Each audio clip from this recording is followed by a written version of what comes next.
which was whenever I was knitting anything with multiple skeins, like a colorwork stocking or maybe even just a 3-color shawl, the yawl, the yawl, oh my gosh, I just combined yarn and ball. Oh my gosh.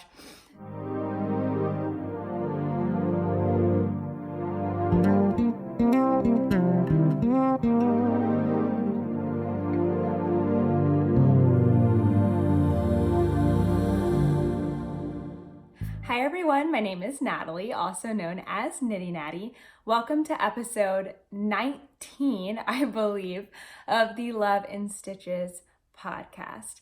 Today is Tuesday, May 21st, and it is super duper hot outside. It's like almost 90 degrees today, and I am wearing a newly finished object that I will talk about in just a moment. But first I want to say that my dog, Toaster, that a lot of times you can hear like pattering in the background or going up and down the stairs, which are over here right next to me. I gave him one of his like special toys. So he is like really rough. And I know a lot of dogs are rough on like soft toys. They like to tear them up or take the squeakers out or get all the stuffing out, but he like is especially rough on them. And he likes to eat the string and the stuffing. So for the longest time, he has not been allowed to have any toys other than nylon bones. And recently he spent a lot of time at my mother-in-law's with her dog, who's a few years older. And Toaster is like 4.5, almost 5. Like he's not a little puppy anymore. And he has been treating her stuffed toys much more kindly than he normally does. So I actually got him his own stuffed toy, and I gave it to him just before I started recording because I thought, oh, that'll be so much quieter. If he's chewing on like a nylon bone on the floor above me, you can hear it.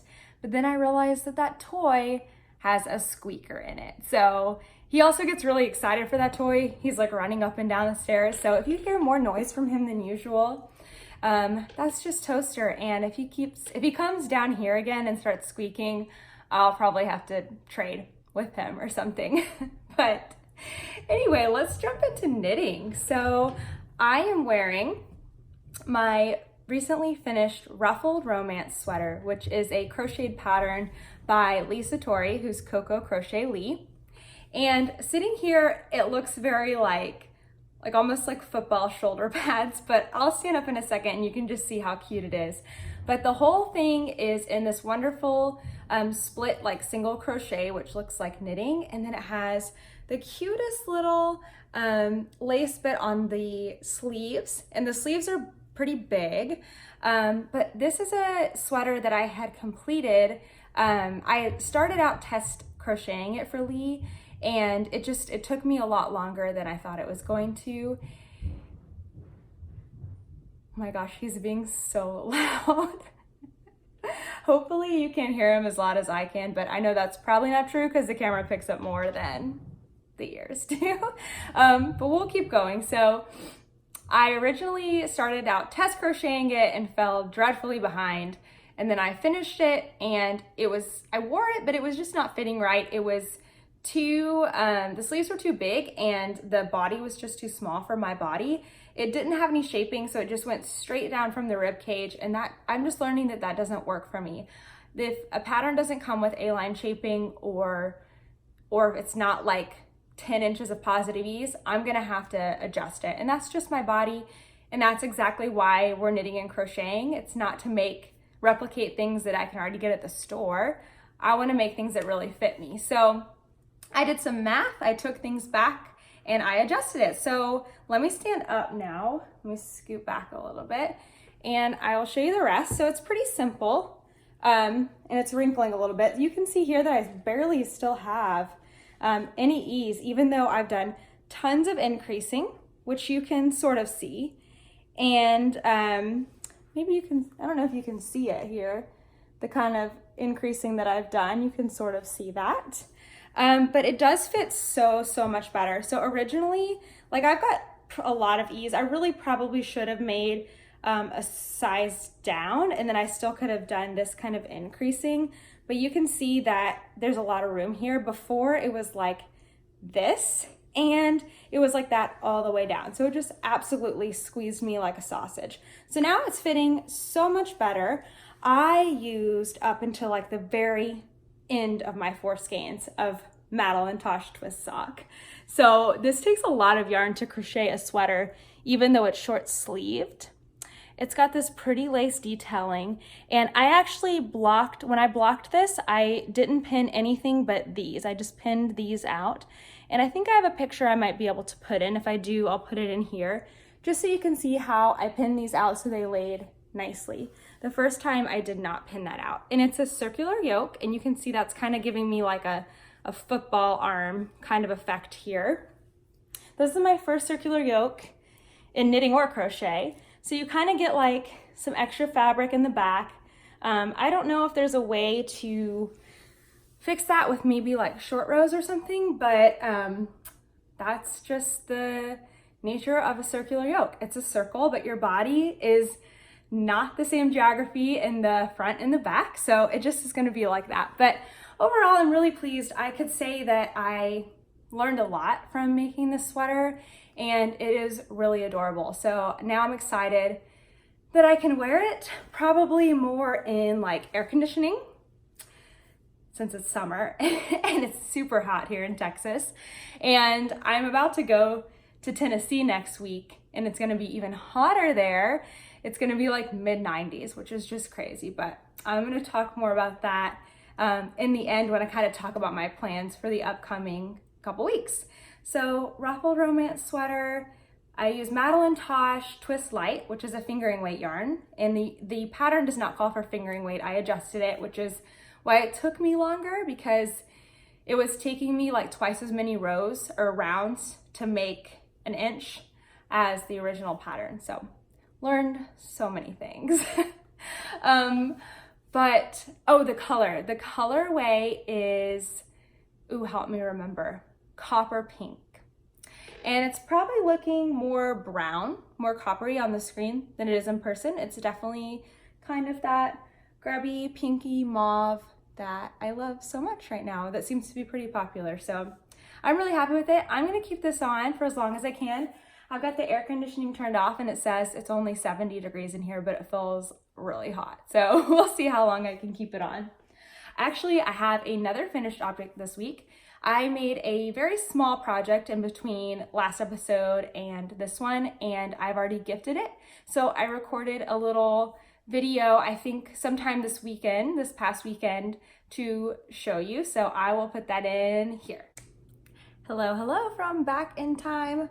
I wanted to show you guys, as I fling one away, these cute little flowers I made for 2 of my students whom I've had since when they were in 4th grade, and they've been in my club every single semester. So I wanted to make them something, you know, crocheted that kind of represented our time together at the school. So I made them these cute little flowers, and the pattern that I used is called a wagon wheel from Brittany, who's Bee Hooked Crochet. And so it was just for the flower part. It was really fun. It's a free pattern on her blog, and she's also got a video tutorial, which I followed because I was a little confused on some of the parts, but in the video, she makes it super clear. And then I put, basically I took a pipe cleaner and folded it in half and kind of like attached it here. And then I crocheted over the pipe cleaner, like doubled. The pipe cleaner was folded in half, and I crocheted over it to make the stem, and then just kind of folded it up here on the end. So they were quick, they were fun. I used Gems Sport Weight, and I just had some left over, and it's making me so happy that I'm gonna give these to the girls tomorrow and see what they think. So wagon wheel flower for my little graduation present. Always a good idea when you want to, like, I don't know, dress up a gift. Sometimes I will make a flower to put on the outside of a bag when I'm giving something not handmade, and it's really fun. It was a good, quick little project, very satisfying. So what ended up being so perfect about those flowers, I really couldn't have planned it any better. The 2 girls that I gave them to, they we had like a ceremony graduation for 5th grade, and at the end, our director, which is what we call our principal, she was up on the stage and she said to the kids, "You're gonna get a white rose at the when you leave here, and you need to give it to somebody who has," I think she said, "taught you something this year or helped you with something this year." So, you know, the roses were, we didn't say as much, but really they were supposed to give them kind of to their parents or maybe even their teacher. And I'm not a classroom teacher. I actually teach kids reading, and I pull them out from different grade levels. So I kind of teach, you know, all different grade levels for my school.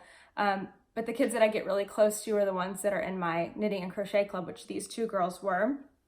And when they said that to give the rose to someone who's either taught you or helped you, I was in the wings of the stage that they were on, and the 2 girls pointed at me and I was like, "No." And sure enough, they gave me those roses. So when they gave me those flowers, I said, "Actually, I have something for you too." And I pulled out the crocheted flowers and I gave it to them, and it was like a perfect moment. They really loved them, and I think I might start crocheting more flowers because at least me personally, I am a terrible, like I can't keep plants alive.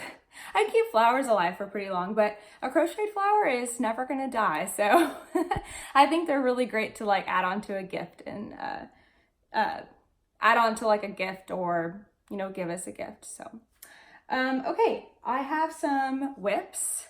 I actually have started a new thing this week. And it is a design. So my float tote is a crocheted bag. This is the small version. And then there's a larger version that looks almost identical to this one. And it's a pattern that I came out with last summer. And so I am revamping it a little bit because it was actually my very first design that I ever put up on Ravelry for purchase. And it was like one of my first ideas that I had to solve a problem that I was having, which was whenever I was knitting anything with multiple skeins, like a colorwork stocking or maybe even just a 3-color shawl, the yawl, oh my gosh, I just combined yarn and ball. Oh my gosh. The balls of yarn, when I would put them in a drawstring bag, would get tangled. And so every time I would bring out my project to work on it, it was like a bit of setup, I guess, to get everything ready. And so it didn't really make, you know, knitting with colorwork very portable. So I wanted something that that was soft and compactable, but that I could like leave the balls of yarn in and like rotate and move. So this is a little bit of a mess right now because I'm actually working a project out of this float tote. But what I came up with is basically these little cups. They can hold 100 grams of a cake, like a fingering weight cake. It kind of squeezes it tight, just like those yarn socks. And then it has, if you wanted to put like a hand wound ball of yarn in here, that's what this little lip is for, so that you can just pull and it will come out of there. So what I came up with is, just snap those back into place. They actually snap onto here if you prefer that. This little bag, the float tote.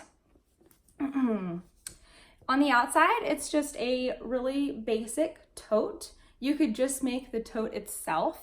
I really like to have it with the walls folded down like that. I think that's really useful. But the main part of it is to have these little cups inside, which are attached to a base, like an insert, so that you can take that out and like set it on the table if you would like to get to your yarn that way. And then when you're done, put it back in and none of your yarn gets tangled. That's the basics of it. Like you can have all of your yarn in your bag with your project on top, and it's really easy to just take it out and get started because you don't have to untangle things. Okay, so that was a long explanation. Where I was so fast last week, I feel like I'm gonna be so wordy this week. So that's just where I'm at right now. But I wanted to make, this one has 3 cups, so you can put like, or 3 little baskets, so you can put 3 balls of yarn, up to 3. The other one has 5, it's a larger one. So I wanted to make something smaller. So maybe if you just have a 2 skein project or a pair of socks or 2 hats or something, that you would have an option here too. So ironically, I am making another float tote and I am carrying it in this float tote. Let me put all my stuff back in here, my hook and everything. So I am working on this as a design because this is actually going to be new. I'm going to be revamping my original float tote pattern just to match the format that I have now for my patterns. I used to do 2 columns where one column was the actual pattern and the second column was like notes and helpful things if you needed a little more like words to explain what to do. I don't do that anymore, so I'm going to change the format of that and re-release it in July when that a year from when that pattern came out. But now I'm also working 2 new versions of the float tote. So one I've already got mostly made up, so that's a guarantee. This is going to be a 2 skein version of this float tote, so just a little bit smaller than this one. And I'm also working some new like edgings. This one's got the reverse single crochet or crab stitch. I've got another one with just a contrast color single crochet. And then I learned a new stitch, the spike stitch. So I thought that was really fun. But this is just a mock-up. I still need to rework this because I tweak some things basically and rework it. But this is the 2 skein version. It's got more of an oval or oblong bottom. It's still as tall as the small float tote. And it has room for 2 of these buckets on the inside. So 2 of these little guys will fit in there. I haven't made the insert or anything yet, but 2 will fit, and then your project can fit on top. You can just fold it up like that and carry it around. So like I said, I have to make some modifications to this. This is my first workup, and now I've written the pattern, like typed the pattern up, and then what I'm gonna do is like print that out, rework it, and make any edits on there. And so if you are one of my test crocheters, I would say I need a couple more weeks before I'm gonna send this out. It's probably gonna be the 1st of June, but that's coming up quick, isn't it? So maybe less than that. We'll see. But I'm also planning, this is going to be a 2 skein version, and then I'm also planning to have a 1 skein version. That one I haven't mocked up yet. I have thought about it, but as we all know with any ideas, or if you're a designer, what you first think of doesn't always pan out. So maybe next time I record, I'll have something to show you for that 1 skein version, but be patient. These 2 patterns, the 2 skein version and the 1 skein version, and then the revamped 3 and 5 skein version won't be coming out until July anyway. So we've got some time, but I also wanted to show you how much of this Lily sugar and cream that I have. I had ordered a ton of it a while back because I wanted to make like a home collection. And in our house, we have a lot of gray and we also have a lot of blue. And then I got this blue, which is called Sea Breeze, and it's really bright. Our house doesn't have this bright of blue, but I really like this together. So you might see a float tote in this color as well. Okay, my other whip is my sock.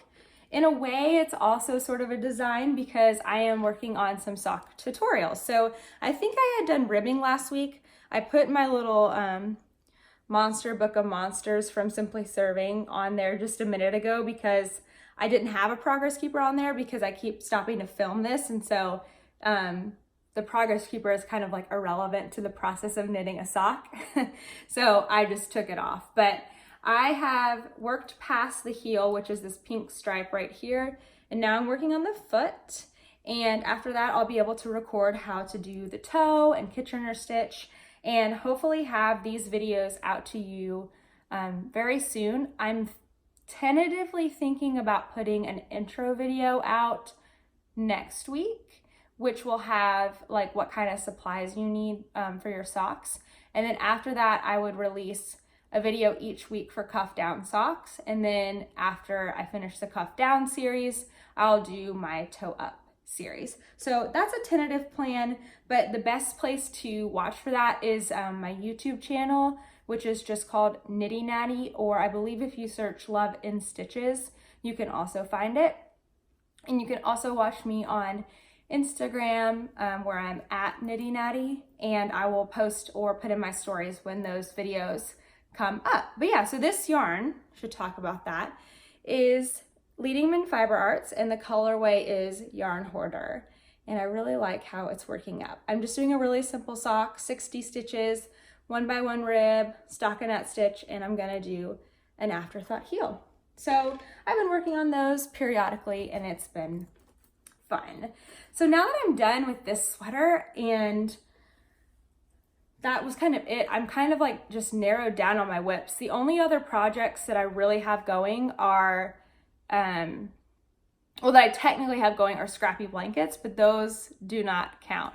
So I've got my sock, which is a design, right? It's not, I'm not just like knitting on it whenever I want to. I kind of have to like knit and then record and then wait and then knit. And anyway, so I'm doing that. I'm working on my float tote. So really the only things that I have going right now are designs. I think I got fluff in my eye.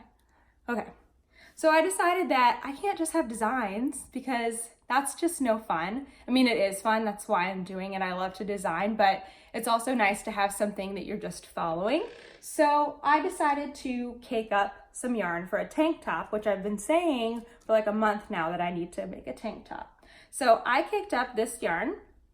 This is a special skein of yarn because it was gifted to me. I think I showed it before when I thought I was gonna get ready to cast on and I didn't, but now it's actually wound up. So this is a yarn that my friend Brooke got me when she visited Greece, and I don't know what it says on here. Like, I don't know how much yardage I have. I don't really know anything except that it's definitely like a mercerized cotton. It's quite skinny. It's, I would call it a fingering weight, which I can take out my wraps per inch tool and like actually see, but I think it's a fingering weight. So this is what I've got. There was a knot in there, so I've got actually 2 balls. And I would say that I have at least 200 grams, probably more, maybe 250. I don't know. So I just don't know really what I have. And so what I really wanted to do was make a crochet tank top.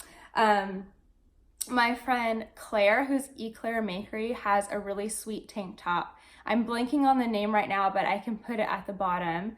Actually, no, I'm not blanking on the name. It's just hard to say. She sells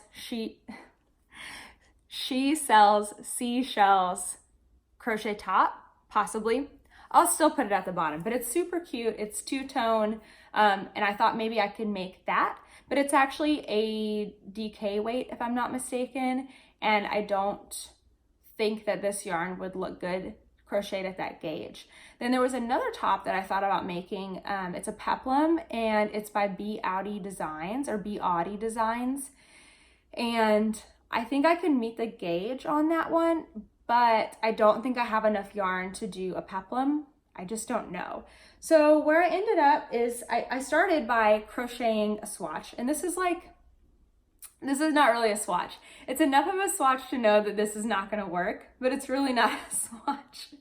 So I literally, and there's fuzzies all in this because the bag that I had it in had some mohair, but I literally just did a foundation single crochet row, 1 row of single crochet, and then like a barely little row. But I love how this is crocheted. I just don't think I have enough to crochet a garment with this yarn. So where that led me was to start looking at knitted tank top designs, and I found a lot of really cute ones. So stay tuned. I haven't exactly decided yet, but I did find this really cute lacy kind of like wrap tank top that I might be knitting with this special yarn. So stay tuned. I will show you when I get started. So now I just have some kind of like life updates and chat. So the first thing is that I got a new organizational thing for my yarn room. And if you're wondering when I'm gonna do a tour of my yarn room like I've been wanting to do for months, it's coming soon. I just have to get some things, like I want it to be done before I show it because I don't think there's any point of showing it when it's not how I'm imagining it. So what's kind of left is to hang some things on the wall. one of the things that I thought I was gonna hang on the wall were all of my drawstring project bags. I actually bought a lot of really cute vintage type hooks, and I was gonna hang them, like screw them into the wall and then hang my bags. But I ended up kind of going away from that when I realized like how many holes I was gonna have in the wall and how much wall I would need to do that. So my next idea for all of my drawstring bags was to get a coat rack. And I was kind of thinking about going to like charity, like Goodwill stores, and looking for one that I could just spray paint, because I really wanted like a candy crayon pink one. And I couldn't find one. I didn't actually end up going to any charity stores, but I did see some coat racks at like Home Goods and stuff, but they were just, for the amount of like little spikes out, there's only like 4. It wasn't worth the price. So then I was at Home Goods. I really like going to Home Goods and I like buying toaster beds. He has a lot of beds, but Home Goods is great for things like that. They're just a little bit cheaper than they would be at like or I don't know, where you would otherwise buy them. And I saw these like, you know, those basically like tiered metal mesh basket things where they're just like, I don't know what those things are called. They have like the rolly carts that have like the metal mesh baskets, but this one's like just stands on some legs. I'm gonna put some video in too so you can see what I'm talking about, but I ended up getting something. And I was super happy because the week before maybe 2 weeks ago, I had seen a similar type thing and it was $40. And I just wasn't sure if it was worth that money. I didn't have a problem like spending that much if it was something I really, really liked, but I wasn't sure, so I waited. And I thought about it, and then I talked to my husband and I said, I think that's really gonna work. I'm gonna go back and get it. Of course, when I went back to Home Goods, it was gone. But the good news is there was something similar, and it was in a pink color, which I loved, and it was $30 because it was on sale instead of $40. So I feel like I really lucked out. So basically what this is, and I'll show you the video, this is a 3-tiered metal mesh basket. It is a beautiful, beautiful pink. It probably stands like 4 feet off the ground, but basically I have all of my project bags in there. I have my larger project bags at the bottom, and then medium-sized in the middle and small ones on the top. Anything that's really like rectangular and long, I actually have this metal S hook where it hangs on the side. I think eventually I might try folding and vertically standing my small bags at least, or my Erin Lane bags, which are all roughly, like I have several in the same size, so I think I can do that. But right now they're just stacked in there and I think it looks really good. It's kind of like a little store display. They've been on the floor for months now, so I'm really happy to have them up and off the floor, and I'm just a touch closer to giving you a tour of my yarn room. The other thing going on in my life right now is it's the last week of school, so that means a few things. One, I've been cleaning out my classroom. We really have to take everything down. I don't really know why. I think they are gonna wax the floor, you know, those like tile floors at school. So I think we have to have everything that's not the school furniture gone. We also have to take everything off the walls, which is irritating, but at the same time, when we come into our rooms next year, we can think of it with fresh eyes, because I know if I wasn't forced to take that stuff down, I would just leave it the same. Like it wouldn't even change for next year. So I've been doing a lot of cleaning and purging, and I had a ton of yarn at school. I also had a ton of hooks and needles that had been donated to me at the end of last year that I just had in there. Whenever a kid came in for club that had forgotten their materials, they could just borrow something and then put it right back when we were done with club. So I had just a ton of yarn. Most of it was leftovers from projects that I had done, or maybe it was like I had bought an extra ball and then didn't need it for that project, just things like that. And then yarn that was something that I probably wasn't going to use again. So it was a lot of yarn and I didn't want to take it home with me, and I really didn't feel like it was worth saving for next year. So I put it out all over my kidney table, which is those like bean-shaped tables you see teachers teaching at. And I brought down all of the kids that have been in my clubs all year, so tons of 4th and 5th graders.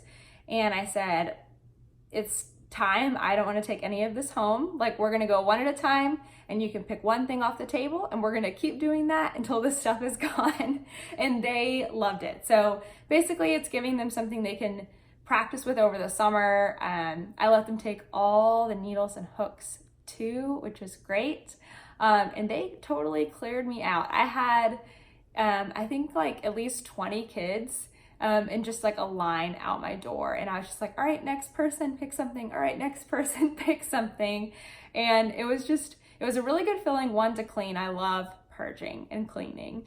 And it was another good feeling to know that, like, you kind of feel guilty when you get rid of, when you end a project and you have this yarn left over and you're like, it's too much to throw away, but it's really not enough to make something else, or like I'm kind of done with it and I don't want to just keep hanging on to this stuff. And I have scrappy projects. I have a scrappy blanket that I made that's finished out of worsted weight scraps, but I just didn't want to make another one. And if I do one day, I'm sure I will have plenty of scraps again. So it's just a good feeling to know that you're giving something to somebody else. It handles that guilt of, I didn't just throw it away. And it's going to a good, like, it's actually going to be used for a good purpose. Then the other thing about this end of the school year is I'm about to be in summer mode. So some things that will happen with the podcast is it will probably be a little more, like, it won't be as timely, I guess I'm saying. I'll probably still release episodes on Thursdays, but there might be some weeks that I miss because I won't be at home to record them. And I'm not taking equipment other places. One time I tried doing that at Disneyland and that was just silly. One, I had nothing to talk about, and two, it was just not working. So hopefully I will have plenty of tutorials to kind of fill in that time in between, so you'll still have something to watch. But this week I am heading to Tennessee, which is where I'm from and where my parents live, and my sister is graduating from high school. So I'm going to see her graduate, and then I'm spending a whole glorious week in Tennessee where I am super excited because I'm going to be spending a lot of time at my favorite yarn store, Bliss Yarns in Brentwood, Tennessee. And I'm going to be meeting some newfound friends that I've made on Instagram and meeting them in person for the first time. And I'm also going to be seeing some friends from that area from high school, and then just others that I made, and seeing my family. So I'm really excited about that. I'm hoping that I will have lots of time to like unwind and start getting creative. I'm already feeling like super creative again because my brain isn't clogged up by work, which is really great. Yeah, so I'm gonna be doing that very soon. I'm especially excited to go to Bliss Yarns. If you are anywhere near the Nashville area, or if you're ever driving through Tennessee and you're going that, I-40 route, you should definitely take a pit stop in Brentwood at Bliss Yarns. They carry tons and tons of indie dyed yarn, and they're just the sweetest people. So I'm so excited to go there. It's funny because sometimes this time I'm flying in like at 11:30 at night, so obviously they're not open. But a lot of times I schedule my flights on Saturday mornings, and I wake up really early here in Texas. Well, we're on the same time zone, but I wake up really early and I fly in, and sometimes my parents will pick me up, or have I taken an Uber? I don't know. But anyway, I'll get picked up from the airport in Nashville. I'll get dropped off at my favorite little bakery right next door to Bliss, pick up my breakfast, and then be at Bliss at 10 o'clock when it opens. I mean business. This time I'm not going to be doing that because I'm flying in so late, but that just means that I can be there when they open in the morning. I'm so excited. I think that's it for this week. I will probably not have an episode next week since I will be in Tennessee, And the week after that, we're going to Disney World. So I will probably have an episode sometime in between those trips that won't exactly be my normal time, but I should have plenty of knitting since it won't have been a week. That was really confusing. Probably shouldn't have said just any of that. The next episode will come sometime soon, just probably not next Thursday. Thank you guys so much for watching. Bye. Toaster, watch out. Watch out, Toaster. Watch out, Toaster.